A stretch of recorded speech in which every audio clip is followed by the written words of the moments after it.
Ulala. Steak night. So, ayan mga ka-JNK.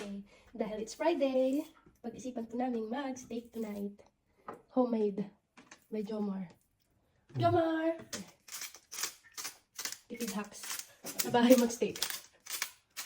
Lagyan lang po natin ng salt and pepper. Wow! Ang pogi naman ng chef. Happy Friday!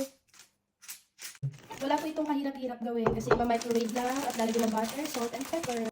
Ngayon po, ay ilalagay na natin ang ating mashed potato sa microwave.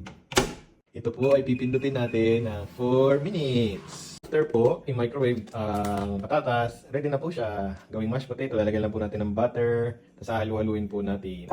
Ito po ay turo ng aking mahal na ate dito kay Kalin.